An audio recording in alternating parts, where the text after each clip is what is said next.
Marissa had never liked the night. To her, darkness wasn't just an absence of light, it was a suffocating, endless ocean. She had lost her sight as a child, and though the years had taught her to navigate the world with sound and touch, the dark still carried weight. It whispered, pressed in close, filled every silence with possibilities she didn't want to imagine. Normally, she wasn't afraid. Not when Ethan was home. Her husband's steady voice, his footsteps across the floorboards, his arm brushing hers when he guided her, they were her anchors. With him near, the dark was just her background. But that week, Ethan was away on a business trip. And for the first time in her adult life, Marissa was truly alone in the house. She tried to stay busy. Cooking by memory, tidying the kitchen, playing her favorite audiobooks. During the day, she could almost convince herself it was fine. At night, though, when the house settled and the walls creaked, when the air seemed too still, Marissa's skin prickled with unease. To cope, she'd curl up in bed and press her face into Ethan's pillow. The faint trace of his scent calmed her.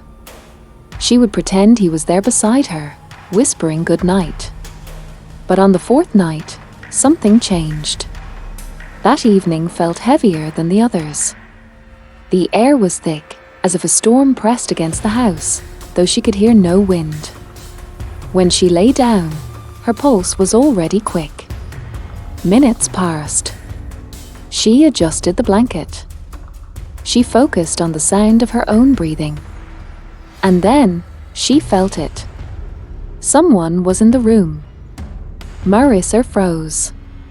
She strained to listen, but there was nothing, only silence. And yet, she knew. The way you just know when eyes are on you. The way the hairs rise on the back of your neck.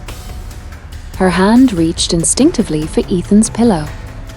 She needed that comfort. She brushed her fingers across the fabric. And recoiled. The surface wasn't warm or soft. It was damp. Cold. As though something slick and rotten had been lying there instead. Her chest clenched. She bit down a scream.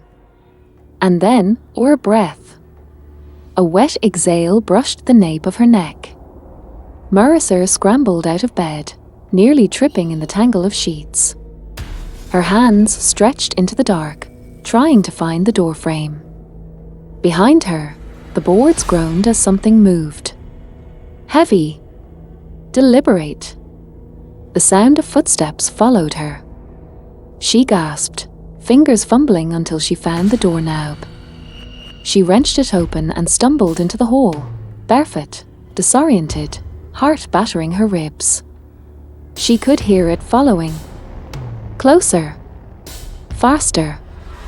Her shin cracked against the hallway table and she fell, palms skidding across the floorboards.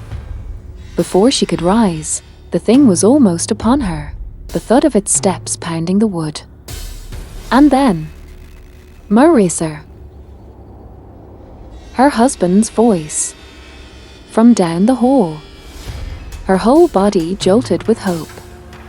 Ethan, as she cried, dragging herself up, running toward the sound. But as she moved closer, she faltered. Something was wrong. The voice, it was his, but not. Too deep. Too slow. The way a mockingbird might twist a song, turning familiar notes strange. Her stomach dropped. It wasn't Ethan. Marissa froze. The voice called again, closer now. Mocking. Taunting. Marissa. She staggered backward, breath trembling, her mind racing. The hallway seemed endless. The air reeked of damp earth, as though the grave itself had opened in her home. And then the footsteps resumed. Louder. Running this time. She bolted toward the stairs, one hand sliding along the wall for balance, the other outstretched in desperation. She could hear it tearing after her, claws scraping wood, its weight shaking the floorboards. Her foot missed a step. She pitched forward, tumbling down the staircase, her body slamming hard against the bottom. Pain seared her leg. And in the silence that followed, she realized. It had stopped moving. It was waiting. She lay there, trembling, gasping for air, straining to hear. And then it whispered. Right above her. The same voice. Her husband's voice, dripping with malice. I'm home.